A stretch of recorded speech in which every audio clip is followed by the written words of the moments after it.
Boa noite a todos, sejam bem-vindos. Cá estamos nós, os heróicos sobreviventes do Caibalion, entrando já no capítulo 9 desse nosso querido livrinho. Prometo para vocês que o próximo que eu vou fazer vai ser bem simples e bem mais, digamos assim, plausível para a mente ocidental moderna. Não sei o que vai ser não, mas vai ser mais simples. Nós precisamos dar uma relaxada, né? A ideia é fazermos até o capítulo 15, ou seja, todo o livro. Relembro a vocês que já estamos com os 3 primeiros liberados no YouTube. Aliás, sempre peço a vocês, como um movimento voluntário que somos, nossa melhor propaganda são as palestras no YouTube. Então, se você manda o link para um amigo, isso já ajuda bastante a divulgar o nosso trabalho. E recomeçando, como sempre recomeçamos, eu coloco sempre esse poema inicial de um poeta inglês chamado Edward Carpenter, onde se fala a respeito da nossa responsabilidade de manter o conhecimento vivo. Entendam, quando a gente tem um pouco de ousadia de começar a ler coisas do Oriente ou do Ocidente muito antigo, nós temos que nos conformar de sair de lá com um percentual de compreensão que nunca é 100%. Um pouco dessa nossa vaidade, nós estamos acostumados a entrar no livro e sair com 100% a tiracolo ao final. Caibalion não é para quem tem esse tipo de pretensão. Eu não poderia me comprometer a passar 100% para vocês por uma razão muito simples. Eu não tenho. É um livro muito complexo. Nós pegamos alguma coisa, e essa alguma coisa já é muito útil, já precipita um raciocínio, processos lógicos que nos ajudam a entender melhor a vida. Mas não é o tipo de livro que se saia entendendo tudo que se lê. Ele é complicado, ainda que seja, como nós sabemos, um livro escrito em 1908, que visa simplificar a tradição egípcia. Simplifica, como se diz popularmente, pero não mútil, né? Simplifica dentro do que é possível. Tem gente no YouTube me pedindo para fazer Tao Te Ching. Vocês não sabem o que estão pedindo. Isso aí é uma outra história complicada. Ou enfim, esse tipo de livro eu adoro entrar, sou aventureira, mas vocês têm que entrar conscientes. Não vai dar para entender tudo que está escrito aí. A gente vai pegar alguma coisa. E eu espero que nesse sentido vocês estejam acompanhando, esteja sendo útil e prático para vocês. Somos uma escola de filosofia de maneira clássica, prática, que isso possa estar sendo útil na vida prática de vocês de alguma maneira. Hoje, então, estamos nos aventurando já no capítulo 9, que vai falar sobre o princípio do ritmo. Mais um elemento que é importante que vocês percebam. Não tenham uma expectativa de que quando o título é o princípio do ritmo, ele só vai falar do princípio do ritmo. Porque os princípios são todos encadeados, concatenados. Então, quando ele fala da correspondência, ele fala do ritmo. Quando é para falar do ritmo, ele fala da polaridade. Não há como separar esses 7 princípios, porque eles funcionam sempre em conjunto. É impossível que um princípio funcione sem o apoio dos outros 6. Então, em todo capítulo, ele está falando praticamente de tudo. E é assim mesmo. É mais uma particularidade. Dentro da nossa mentalidade ocidental, nós estamos acostumados com uma coisa bem tati-bitate, bem explicadinha, que corresponde àquilo que foi prometido. Essa é uma das coisas, por exemplo, já fiz várias vezes leitura de livros de Platão, sobretudo a República. Já Platão, que é algo um pouco mais próximo de nós, Grécia, ele já deixa a pessoa meio desconcertada. Várias vezes o aluno chega para mim, depois do 1º, 2º capítulo da República, professor, adorei esse livro. Legal mesmo, mas não tem um livro de alguém que tenha lido esse, que resuma, que fale uma coisa mais simplesinha? Eu costumo chamar isso de fast food platônico. Você já não teve alguém que mastigou e que passa isso mais simplesinho? Nós estamos acostumados, aliás, estamos desacostumados à linguagem simbólica. Mas esse esforçozinho, essa ligeira dor de cabeça que dá é benéfica. Significa um movimentar do nosso plano intelectual, estar movimentando e gerando ideias. Isso é interessante. Bom, então, como sempre, o poema que está no livro, está na introdução do livro. Não deixeis que se apague a chama, mantida de século em século, nesta escura caverna, neste templo sagrado, sustentada por puros ministros do amor. Não deixeis apagar esta divina chama. Ou seja, 2 recomendações. Tenha o conhecimento. Segunda recomendação, passe adiante. Não deixe que isso se perca no meio do caminho. Se algum de vocês assistiu àquela palestra que eu fiz, que se chama Evolução do Homem segundo a Tradição Oriental, que fala sobre a parábola dos 10 touros, hein? Quem não assistiu vale a pena, é interessante, inclusive tem relação com isso aqui em muita coisa. Essa palestra tem um sutra, que é o único texto, digamos assim, um dos poucos textos que a tradição Zen usa, que é o Mahaprajna Paramita. Esse texto diz o seguinte: ide juntos, mais além do mais além, até a realização última.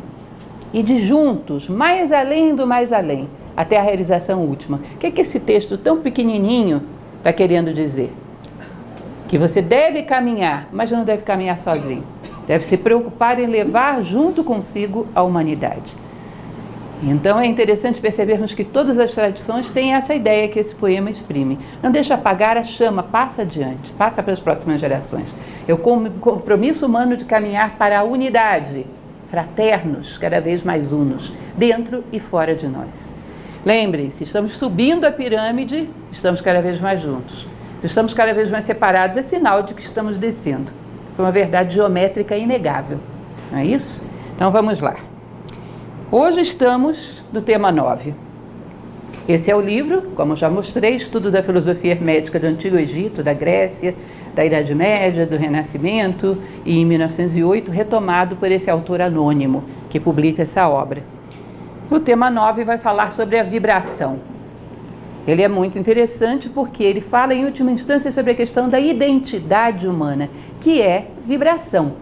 Nada está parado, tudo se move, tudo vibra.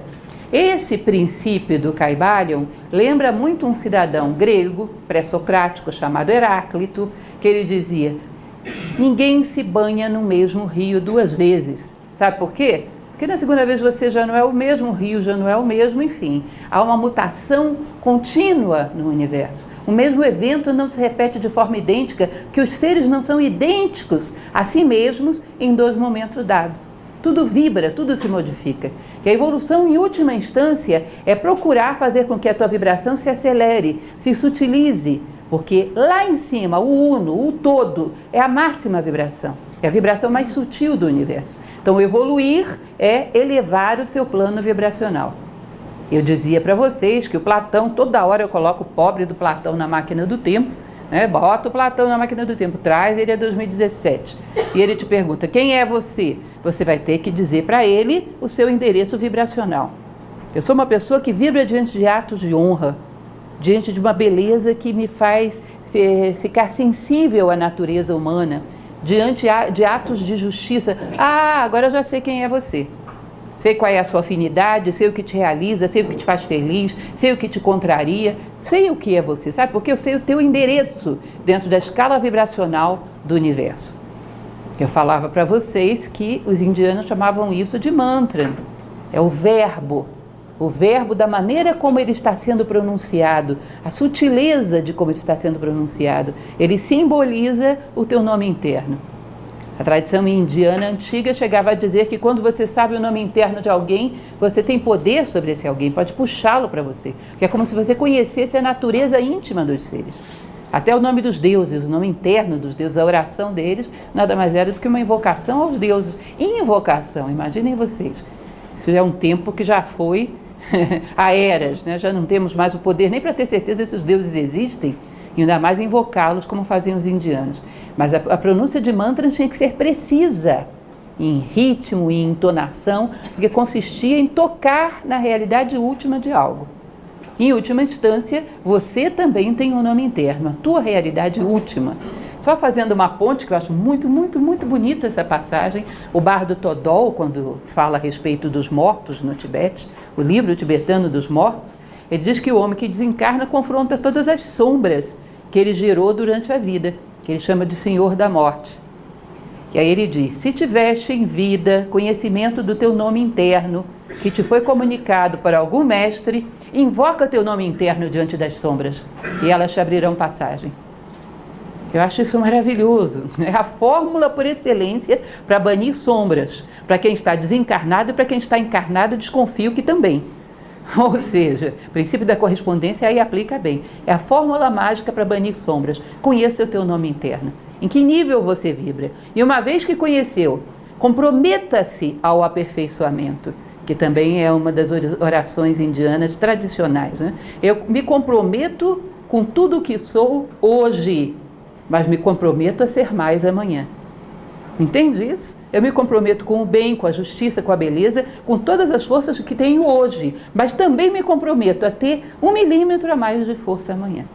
Que é isso que me corresponde. É não simplesmente usar tudo que tenho hoje, mas ter mais amanhã, para jorrar mais, para doar mais, para atender mais da sede do mundo. Então essa é a expansão vibracional, é o nome interno. Nós vamos falar um pouquinho sobre isso, porque ele era otimista, esse senhor que escreveu esse livro em 1908, ele contava que a ciência fosse atingir um nível metafísico muito rápido. As coisas não foram tão rápidas quanto ele imaginava. Mas, de qualquer maneira, ele já falava que naquele tempo a ciência já engatinhava os primeiros passos em direção ao princípio da vibração. Hoje engatinhou os segundos passos, não foi tão longe quanto ele imaginava. Nesse momento, nesse aspecto metafísico, não. Embora no plano físico tenhamos feito avanços fantásticos do ponto de vista científico, né? Sem precedente na história nesses últimos 50 anos. Impressionante. Você sabe que a gente evoluiu mais do ponto de vista científico da metade do século XX para cá do que nos 1950 anos anteriores. Foi um verdadeiro estouro tecnológico, sobretudo. Mas do ponto de vista humano ficou meio paralisado, ficou meio para trás. Do conhece-te e domina-te a ti mesmo ficou muito para trás. Somos bem infantilizados do ponto de vista humano. É como uma criança que desenvolveu só um braço. Então aquele braço enorme de adulto num corpo infantil. É mais ou menos o que vivemos. Bom, ele fala, a ciência do século XX está começando a perceber que a matéria não é um bloquinho sólido. Vocês brincaram de pequeno construtor quando eram pequenos? Aqueles bloquinhos sólidos que você coloca um em cima do outro. Ela está percebendo que dentro do bloquinho tem vibração, tem átomos, tem partículas, tem subpartículas, está tudo vibrando lá dentro. Isso já é um grande avanço. Aquela solidez, aquela densidade que a matéria tinha antes, aquela coisa imóvel, pesada, já não tem mais. A matéria está fazendo uma pontezinha já com o campo seguinte, que é o campo energético. Isso já é um avanço, mas a ciência ainda está longe de conceber um plano mental independente do plano físico.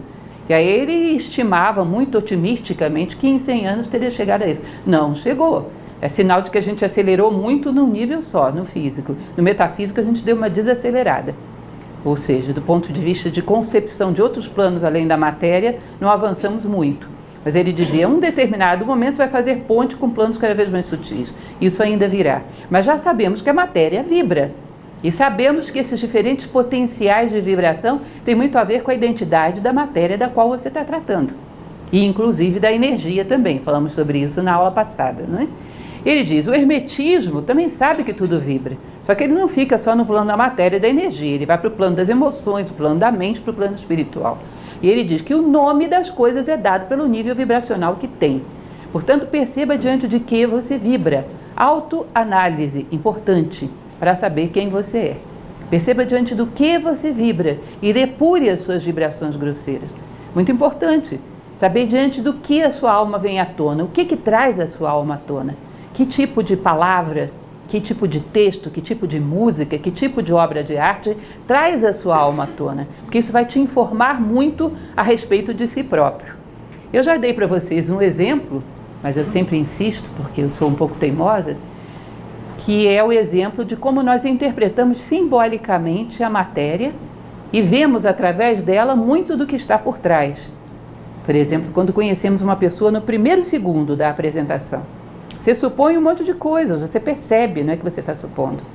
Você percebe um monte de coisas simbolizadas naquela personalidade. Agora, no momento seguinte, a mente cai em cima feito uma pedra e diz, não, ele se veste bem, ele se veste mal, ele tem um carro novo, tem um carro velho, despeja todo um pacote de preconceitos sociais. Software vida. Aí acabou, você não lembra de nada. Se você tiver a curiosidade de observar essa primeira impressão e anotar, você vai ver que às vezes a vida faz a curva e você volta ali. Não é que era mesmo? Fulano tinha esse ponto que eu percebi quando eu olhei pela primeira vez. Porque está simbolicamente expresso nos teus gestos, no teu olhar, na maneira como você se movimenta. Tem um monte de coisas expressas. Nós não confiamos na nossa intuição, mas nem por isso ela deixa de se manifestar. O primeiro impacto, ele é intuitivo. E ele diz coisas, só que a gente não ouve. Aí no segundo, a gente massacra com os nossos preconceitos. E aí eu sugiro aos meus alunos que se olhem subitamente na frente do espelho do armário, aquele comprido.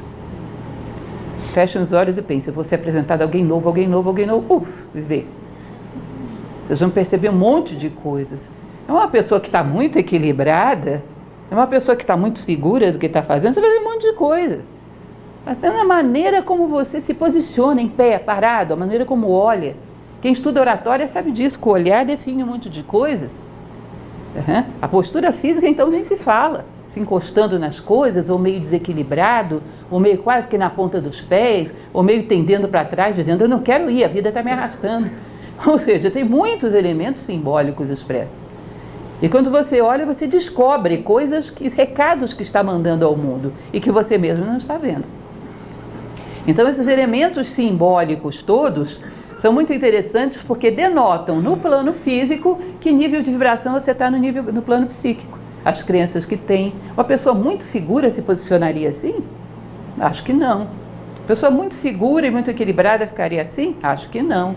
Uma pessoa que está francamente enfrentando as dificuldades da vida olharia assim? Acho que não. Então denota a vibração que você está lá no plano mental e no plano psicológico. Que às vezes, aliás, em geral, não percebemos. Já falei para vocês que a gente não tem ideia do que passa na nossa cabeça num prazo, por exemplo, de 18 horas de um dia de vigília. Não tem. Já contei para vocês aquele cérebro causo, como diziam os mineiros, do dia que eu mandei os meus alunos passarem um dia inteiro anotando quantas vezes eles tinham tido pensamento de crítica. E ninguém se considerava crítico. Na semana seguinte chegou todo mundo super crítico dentro de sala de aula. Não fizeram outra coisa a não ser riscar aquele papelzinho. E aí eles perceberam uma coisa interessante, que era o efeito que eu queria gerar. Vocês sabem que risco eu estou falando, né? Aquele risco que faz uma casinha, risca no meio. Eles disseram, eu não fiz outra coisa, eu parei o carro para riscar aquele papelzinho, coisa horrorosa. Eu não sabia que eu criticava tanto. E eles perceberam que eles, em geral, não sabem o que pensam. Nós não sabemos o que pensamos. Não conhecemos aonde anda a nossa mente, por onde ela perambula ao longo de um dia. Onde predominantemente ela se instala. O nível de superficialidade que costumamos ter, o nível de profundidade, como é escasso. Lembrem daquela frase de Confúcio, o homem vulgar fala de pessoas, o homem comum fala de coisas, o homem nobre fala de ideias. Quantas vezes a gente para pensar em ideias? O que a vida está querendo me dizer com tudo isso que eu vivi até agora? Aonde eu vou chegar com tudo isso? Qual é o sentido mais profundo da perda, da dor, do sofrimento, da convivência tão difícil, de eu sempre cair nos mesmos erros? Qual é o significado que está por trás de tudo isso? Não pode ser um Deus sádico que está brincando de casinha aqui embaixo. Tem que ter algum sentido nisso. Das experiências que me ocorrem na vida, o que é que a vida está querendo me dizer? Qual é o sentido de tudo isso? Quantas vezes a gente pensa nesses termos ou em coisa que valha, coisa equivalente do mesmo plano? Então isso é muito importante porque é o nosso nível vibracional. Encontrar as coisas que são belas para você. E perceber que, em geral, a gente tem afinidade com as coisas que são atraentes e não com as que são belas. As que são belas obrigam a elevar a consciência. São um convite que puxa a tua consciência para cima. E subir dá trabalho, subir é cansativo, descer é mais fácil. Como diz o ditado popular, para baixo, todo santo ajuda. Né? Enfim, perceber aonde estamos vibrando é muito importante. E aprender a depurar a própria vibração. E uma coisa que hoje o Kaibalho vai falar bastante, você não vibra impunemente. A tua vibração contamina todo mundo que está em volta. Queira você ou não, ninguém vibra impunemente. Seja lá no nível que estiver. Está no mundo, está vibrando, está influenciando. Está repercutindo. E sabe o que a tradição hindu dizia? Eles falam do karma, né, que é a responsabilidade. Você é responsável pelas influências que gera, tanto para bem quanto para mal. Gera karma. É responsável pelo contágio da tua vibração. Já não bastasse a gente ser responsável pelo que é, a gente também já é responsável pelo exemplo que dá. Isso tem responsabilidade, gera responsabilidade. Então, para o hermetismo, como já falamos, eu passei esse exemplo para vocês já uma ocasião, aqui de maneira mais metódica, né? Você sai da matéria para a energia, para a luz, para as emoções, para a mente, para o espírito, para Deus, vai acelerando aí um monte de degraus. É possível a gente saber exatamente quantos são, mas o fato é que você sai da matéria mais densa e vai até o espírito mais sutil, acelerando as vibrações. Porque a matéria mais densa, ela vibra tão devagar que parece que está parada. E a matéria o espírito mais sutil vibra tão intensamente que parece que está parado. Aí vem aquela história do princípio da polaridade, né? Que semelhante e dissemelhante são iguais à natureza, indiferentes em grau. Os extremos parecem parados, de tão lentos e de tão acelerados. Toda O todo tem uma vibração intensa e a matéria grosseira é uma vibração mínima. Ambos parecem parados. Entre eles, uma gama enorme de variações. Simplesmente o universo inteiro. Uma gama de variações. E, inclusive, se diz que sempre temos a responsabilidade de que aquilo que somos seja um convite para elevar a vibração dos demais. Lembram que eu comentava com vocês que Helena Blavatsky, ela costuma comentar que um animal, você não deveria pegar ele por uma utilidade e fazê-lo, por exemplo, mais feroz. Porque ao fazê-lo mais feroz, você desacelera ele na escala evolutiva do animal. Ao fazê-lo mais inteligente, com mais discernimento, com mais percepção da tua linguagem, você o acelera. Então, por utilitarismo, utilizamos os animais empurrando eles para baixo, ou a natureza como um todo empurrando para baixo. Isso seria também um karma negativo. Em todos os planos podemos gerar um karma negativo, influenciar negativamente na evolução da natureza. E aí ele repete aquilo que já falamos, né? A ciência trabalha com matéria e energia. Nos nossos dias isso não variou muito. No futuro trabalhará com a mente. Hoje ainda consideramos que a mente, as emoções são um subproduto do cérebro físico, de funcionamento hormonal do corpo, de determinados hormônios como ocitocina e não sei mais o que, e não sei mais o que. Hoje ainda consideramos que tudo vem do plano físico, o que é uma limitação.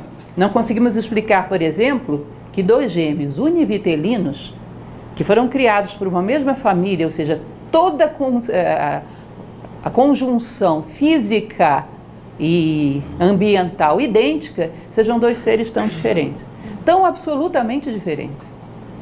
Ainda achamos, por exemplo, que podemos clonar um ser humano e o outro ser exatamente idêntico a ele.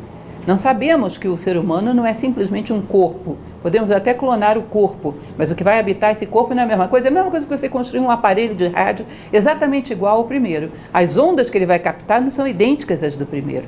Porque não é o rádio que produz as ondas, não é a TV que produz as ondas, ele só as capta. Assim como o corpo humano, como o cérebro humano, seria simplesmente um decodificador do plano mental. Ele não é um criador do plano mental.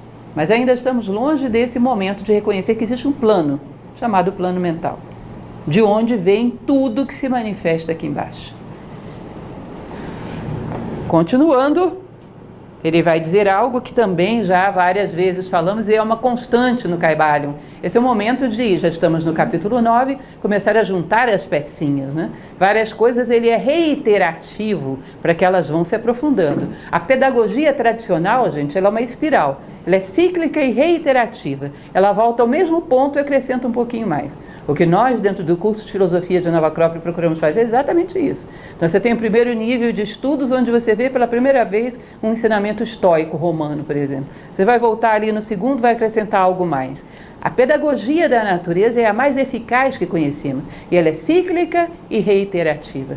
Você sobe a montanha dando passos que eles são um muito parecido com o outro, mas ascendentes, cada vez pisando em novas superfícies, cada vez mais elevadas. Então ele vai voltar aqui, ele começa a reunir pontas de tudo que foi falado até agora, aprofundando muitas coisas que já vimos. Então essa ideia de que o universo tem um centro e gira em torno dele, é uma coisa extremamente reiterativa em quase toda a tradição antiga que você viu. E hoje a ciência confirma que nós temos um superaglomerado de galáxias cujo centro é Virgem, gira em torno da constelação de Virgem. E parece que hoje já existe uma suspeita de que os muros de galáxias têm um centro no cosmos. E nós sabemos que a galáxia tem um centro, que dizem que tem um buraco negro lá, não sei se tem. Sabemos que o sistema solar tem um centro, que um átomo tem um centro, que a célula tem um centro, e que tudo que é perfeito gira em torno de um centro que o abastece, que o ilumina e que lhe dá sentido. Seria esse centro oculto e misterioso do universo que seria o todo, que irradiou essa periferia ilusória e que depois a reabsorveria. Ou seja, todo o universo seria um símile, seria correspondente à criação, ao momento inicial, em que desse centro emanou essa periferia ilusória. E depois tudo vai ser reabsorvido ali. E a ação perfeita do homem também seria aquela que é equidistante a um centro, que são os teus princípios. Se alguma coisa ficou mais distante do centro, defeito. Aquilo que fica igualmente atendido pelo centro significa uma vida coerente. Todos os pontos iluminados pelo Sol central. Essa ideia do universo como uma esfera, com um centro que é espiritual. Muito constante isso. E aí ele vai falar sobre as energias que se fala na sua época, né, as vibrações da luz, do calor, do magnetismo, da eletricidade, ou seja, sabemos que todos os tipos de energia vibram, são vibrações. Ele vai falar um pouco a respeito da gravitação. Eu coloquei aqui, inclusive, para vocês a lei de Newton, que fala: matéria atrai matéria na razão direta do produto de suas massas e na razão inversa do quadrado da distância entre elas. Ou seja, a gravitação é a atração entre os corpos e tem relação com a sua massa e a sua distância. Você percebe que esse princípio de Newton, ele está dizendo o que acontece, mas não está dizendo por quê? Por que acontece isso? O que é o mistério? Qual é a essência? Qual é o sentido, o propósito pelo qual isso foi criado? Por que isso acontece assim? Por que matéria e distância fazem com que os seres se atraiam? Deve haver um porquê por trás disso. As coisas não são só como. Isso é curioso hoje, que quando a gente sabe como as coisas acontecem, acha que conhece as coisas. Por quê? Qual é o sentido de quem criou tudo isso? Vocês imaginam um rapaz gostar de uma garota e dizer: eu sinto atração por você porque a sua massa é tanta, estamos então distantes? Eu acho que não. Eu sinto atração por você porque você me parece uma pessoa assim, assado. Tá bom que as distâncias são equivalentes, tá? São plausíveis, né? Mas tem um porquê. Das nossas relações humanas, ninguém aceita que as coisas fiquem sem porquê. Só como. Eu gosto de você porque estamos a 5 metros de distância e a sua massa é correspondente à minha. Tenha santa paciência. E não acredito que nem o Newton chamasse alguém para namorar assim. Não é isso? Então nós não sabemos o porquê das leis, só sabemos como elas funcionam. E é curioso isso no nosso momento histórico. É a civilização do know-how, saber como, por quê, qual é o propósito de tudo isso, quem criou isso, queria chegar aonde? E eu, dentro disso tudo, quero chegar aonde? Porque essa falta de finalística é enlouquecedora. A gente fica o tempo todo jogando conversa fora, como se diz popularmente, para não percebermos que, na verdade, a gente não sabe o que está fazendo aqui. No fundo, não sabemos, então ficamos usando de distrativos para não prestar atenção nesse grande vazio que é o centro, porque tem uma coisa lá que eu não sei o que é. Eu não sei em torno de que gravita a minha vida. Lembram que eu falava para vocês que eu tinha meus 13, 14 anos? Esse foi um episódio bobinho, que deve ter acontecido coisas parecidas com todos vocês, não falo isso para me engrandecer, mas eu achei curiosa essa reflexão. Assistindo Sessão da Tarde, lembram dessa história? Os índios fazendo uma dança de invocação da chuva. Eu lá, abaixava, levantava, rodava, batia aquele tacape no chão, e minha mãe do meu lado, assistindo aquele épico hollywoodiano. Aí lá pelas tantas eu falei para ela: eu sou igualzinho a esses índios. Como assim, minha filha? É claro, eles fazem esses atos repetitivos girando em torno do fogo para invocar a chuva. Eu levanto de manhã, escovo o dente, vou para o colégio, volto do colégio, faço o dever de casa, assisto a Sessão da Tarde, janto, vou dormir levando. Ou seja, eu também faço gestos repetitivos, circulares. Só que eles estão invocando o espírito da chuva. Eu estou invocando o quê? Porque uma hora aparece e eu não sei que fui eu que invoquei.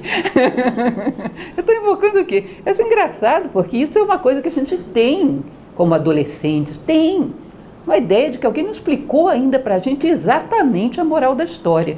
Mas aí depois vem a sobrevivência, vem o vestibular, vem não sei o quê, vem não sei o quê, você não lembra mais nada disso. Não perde mais tempo, isso é besteira, isso é coisa de adolescente. Quem é que pensa nessa bobagem? Como assim? O que é sério? Isso é uma bobagem? E o que é sério na vida? E nós temos esse hábito do know-how, saber como, e não sabemos o porquê. O que ele coloca aqui é muito interessante. Tá bom, você me deu a lei de como funciona a gravidade. Mas para que é a gravidade? Vai ver que autores antigos falavam que é uma forma de amor que se expressa entre os astros. É uma forma de amor que os mantém unidos, porque aquilo que une inevitavelmente está associado ao bem e ao amor. Enfim, uma dúvida, uma curiosidade que ele coloca para mostrar como achamos que sabemos das coisas. Mas, de fato, estamos bem soltos, bem no terreno utilitário, sabemos como usá-las. Bom, imaginem isso, o espectro eletromagnético, que é algo científico do nosso tempo. Um peão girando aceleradamente. Primeira coisa que você ouviria seria uma nota, primeiro grave, depois ela iria ficando mais aguda. Depois passa para emitir calor. Depois que ele emite calor, ele começa a emitir cores, você acelerando o peão, girando. Ele emite primeiro uma cor que é alaranjada, avermelhada, e depois vai variando até o violeta. Depois disso, ele passa a emitir tipos de raio, energia elétrica, magnetismo, até que um certo ponto ele desintegra. Isso é o nosso espectro eletromagnético como vemos hoje. Uma aceleração de uma onda até um certo ponto que a matéria se desintegra e libera os seus elétrons. Para o hermetismo, esse ponto não para. Simplesmente a gente deixa de perceber, porque a gente só percebe até o campo energético. Continuaria vibrando e entraria numa dimensão emocional, entraria numa dimensão mental, entraria numa dimensão espiritual, até chegar aos pés da unidade. Simplesmente o corpo físico desintegra e a consciência continua viajando por níveis vibracionais mais intensos. O processo continuaria.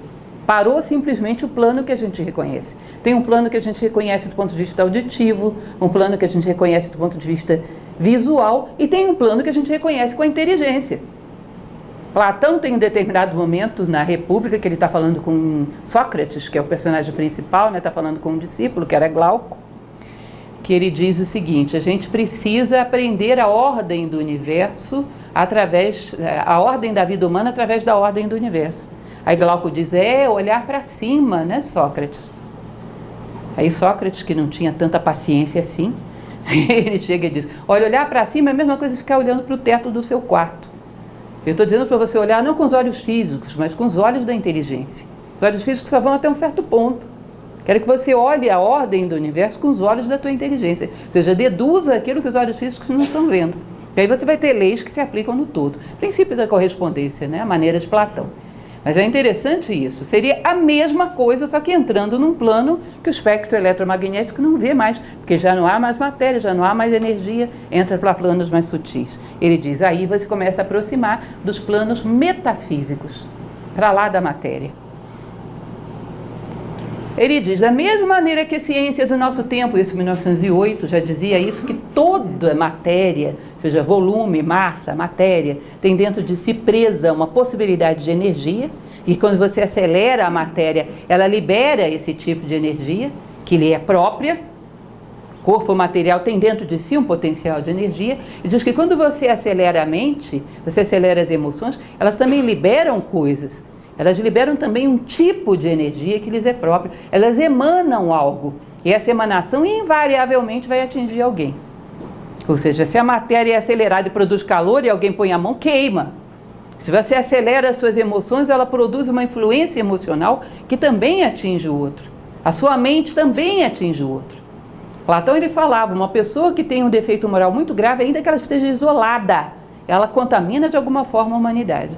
Porque ela vibra. E essa vibração atinge. Então, todos os seres vieram ao mundo para liberar aquilo que lhes é próprio. A sementinha da mangueira veio para gerar uma árvore que vai dar mangas. Nós, como seres humanos, nosso corpo veio entregar alguma coisa, as nossas emoções e o nosso pensamento veio para entregar alguma coisa ao cosmos como um todo, mas mais especificamente à humanidade. Quanto mais aceleramos, mais cumprimos esse papel. Ou seja, um ser que vibra aqui, ele soma muito mais à humanidade do que um ser que vibra aqui. Portanto, você quando acelera a tua vibração, sutiliza teus pensamentos, eleva teus sentimentos, você está cumprindo um papel não só consigo mesmo, mas com a humanidade. Você está dando um recado, ainda que não seja com palavras, porque nós somos mais intuitivos do que imaginamos. Nós passamos vários recados sem falar nada, pelo que somos, pelo que acreditamos, pelo que tem valor para nós. Nós passamos recados, transmitimos, pelo que você é. Vocês têm que aprender a perceber as pessoas à volta de vocês, gente.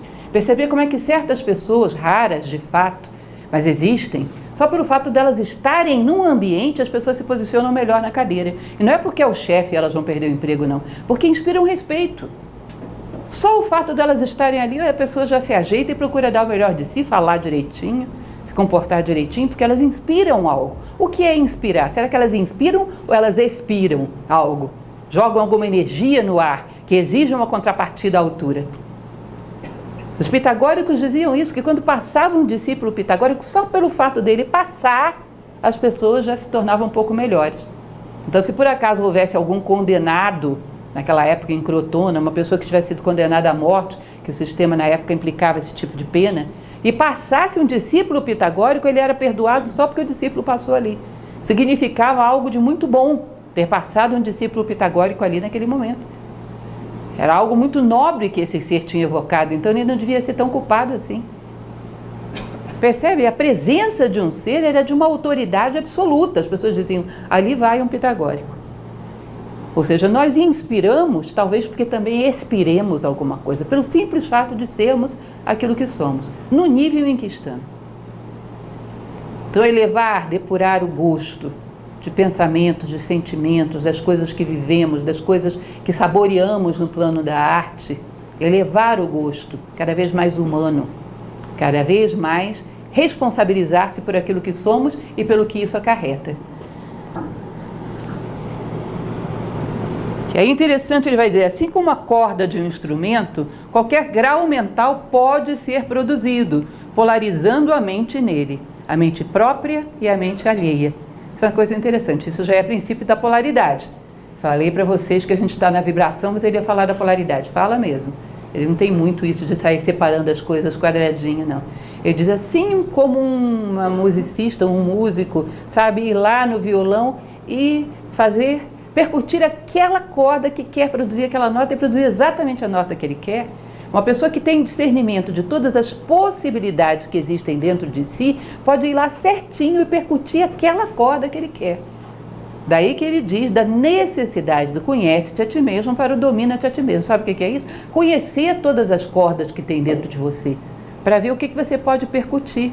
Saber que existe dentro do homem a possibilidade da besta e a possibilidade do sábio.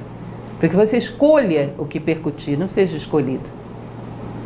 Lembrem, para aqueles que costumam frequentar mais as minhas palestras, eu sempre dou um exemplo, que aliás tem tempo que eu não faço isso, está faltando praticar novamente, que era a época da curiosidade X. Eu estava curiosa para saber uma coisa.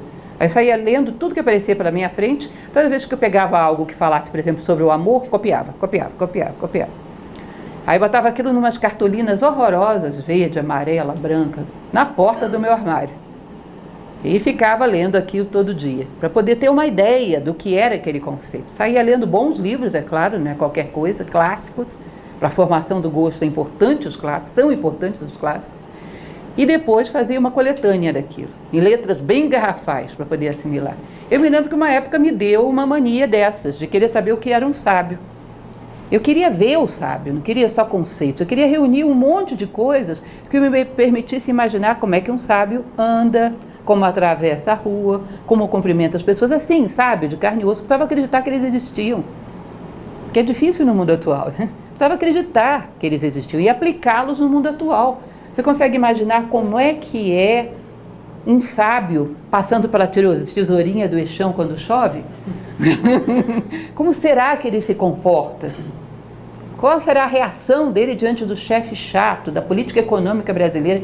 Como ele reage? Como ele responde à vida? Como seria isso? Preciso ver, para poder acreditar que essa possibilidade existe dentro de mim. Porque de vez em quando eu quero ir lá e pum, quero percutir essa nota, para provar para mim mesmo que ela existe dentro de mim. Conhece-te a ti mesmo e domina-te a ti mesmo. Conhecer as possibilidades humanas e depois escolher o que você quer ser. E construir a si próprio por um ato de vontade. Porque não existe outra forma de construir a si próprio. Não existe outra maneira. Escolher todas as cordas que tem dentro de você e tocar a melodia que você decidiu por um ato de vontade que vai ser você, que vai ser a tua identidade.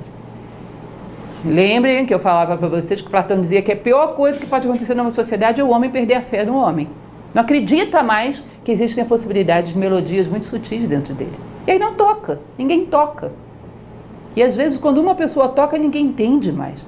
Embruteceu tanto gosto que não entende mais. E isso é terrível. Você tira a possibilidade de expansão da consciência humana. Continuando, o hermetismo produz na mente o que a ciência faz na matéria. Faz vibrar onde quiser.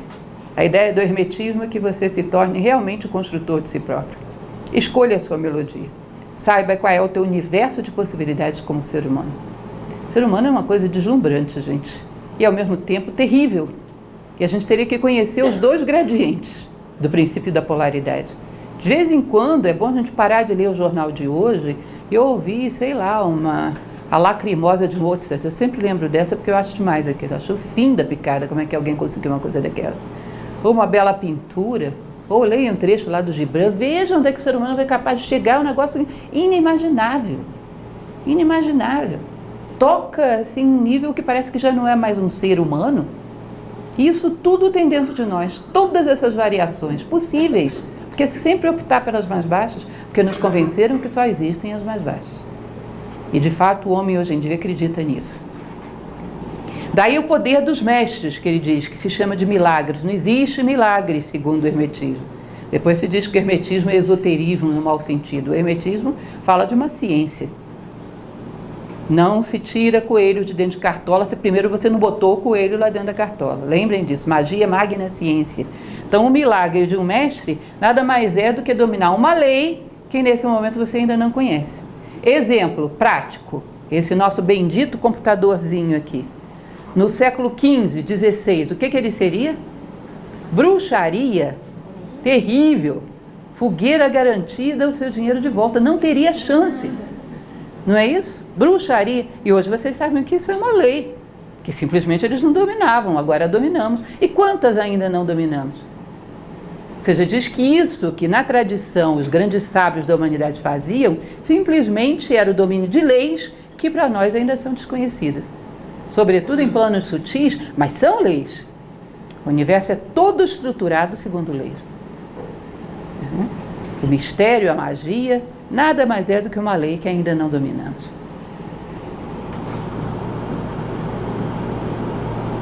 Aquele que compreende o princípio da vibração alcançou o cetro do poder. Poder sobre si mesmo, poder sobre as circunstâncias da vida, poder ser. Mais uma vez, reitero com vocês, nós temos preconceito contra a palavra poder. Porque dentro do nosso caótico sistema político, colocaram na nossa cabeça que o poder corrompe. Que aí nós achamos que poder é ruim. Bom, quem não gosta de poder, gosta de quê? De debilidade? Vocês não acham meio esquisito? A ideia de Deus. Alguém concebe um Deus débil? Deus não é o máximo poder? Poder é poder ser, é poder fazer, é poder transformar, é poder realizar, é poder atuar sobre o meio, sobre si mesmo. Poder é uma das virtudes mais nobres, que a partir do poder vem todas as demais. O culto que nós fazemos à debilidade hoje é no mínimo bizarro. Então lembrem daquela frase que sempre falo para vocês, de um cidadão chamado Joaquim Maria Machado de Assis, quando trabalhava num jornal que tinha um nome muito curioso, né? A Marmota Fluminense, que ele dizia o seguinte: está errado o ditado popular que diz que a ocasião faz o ladrão. A ocasião faz o crime, o ladrão já nasce feito. Ou seja, a política corrompe ou o cidadão já é corrupto e a política caiu na mão dele em boa hora. Qualquer coisa que caísse na mão dele, ele faria a mesma coisa. Como o poder pode corromper alguém? Existe a debilidade de caráter e o poder potencializou. Foi um erro da sociedade ter colocado poder numa mão de uma pessoa que não tem caráter. Mas não é o problema do poder, poder é uma virtude. Ou seja, aprender, percebam isso, porque é uma coisa boba demais, parece óbvia. Aprender umas coisas simplesinhas. Em primeiro lugar, que nós somos seres em evolução. Em segundo lugar, que nós temos um ponto para chegar, que é o ideal humano. Plenitude de valores, virtude e sabedoria. E que para chegarmos perto desse ponto, temos que vibrar em níveis cada vez mais nobres. Ponto final. 3 coisinhas de nada. Mas pensem a diferença que isso faz. E não é óbvio. Todo mundo sabe disso hoje em dia? Não, estamos aqui à toa. Viemos aqui para ter coisas, para fazer coisas, não para ser coisas. E não é possível ser melhor do que somos. Não mudamos. Síndrome de Gabriela, lembra? Eu nasci assim, eu cresci assim, sou mesmo assim, você sempre é assim. Ou seja, ninguém muda. E mudar para onde? Para quê? Por quê? Qual é o sentido? Conhecimentos básicos, que do ponto de vista clássico era necessário que todos tivessem. E hoje já não temos mais. Então, o princípio de vibração tem sentido para homens que conhecem o que é o potencial da condição humana e querem chegar lá. E sabem que chegar lá é enobrecer a vida, em todos os sentidos. E é isso, hoje ficamos aqui, foi curto hoje, viu como somos rápidos, pontualidade quase inglesa, aí hoje dá tempo para vocês fazerem perguntas. É uma boa pergunta. Se você reconhece que na história houve homens bons, tome isso como referencial. Cada vez mais vai criando uma gradação. Bom, hoje eu tenho sentimentos mais parecidos com os deles. Hoje eu tenho pensamentos mais parecidos com os deles, gostos mais parecidos com os deles. As sementes de grandeza no homem necessitam de uma imagem para florescer e germinar. Isso é epíteto. Se nós não temos uma imagem, como é que é difícil um pintor tirar, por exemplo, uma pintura totalmente da cabeça dele? Em geral, ele tem um modelo. As sementes de grandeza no homem precisam de um referencial. Daí que essa tradição de bons homens que houve sobre a terra é um patrimônio, porque senão a gente duvida que podemos ser bons. Acreditamos que podemos ser eficazes, mas bons não. Nobres. É muito importante esse referencial de nobreza humana, porque cada vez mais você vai mensurando. Bom, esse patamar de sentimentos, esse patamar de sentido de vida, essa clareza em relação aos meus objetivos, esse nível de altruísmo, isso está tudo assim. Eu vou puxar esse ponto mais para cima. Até que em nobreza de gosto eu estou mais ou menos, mas em altruísmo eu estou longe. Deixa eu puxar esse nível. Aí eu puxo isso aqui e vou crescendo com tudo harmonizado. Um degrau mais, mas tendo referenciais. Por isso se diz que a tradição da humanidade é uma herança que todo ser humano deveria receber. Um homem bom garante o quão grande podemos chegar a ser. Um homem bom dá esperança para a humanidade inteira. E já tivemos homens bons, não dá para negar isso.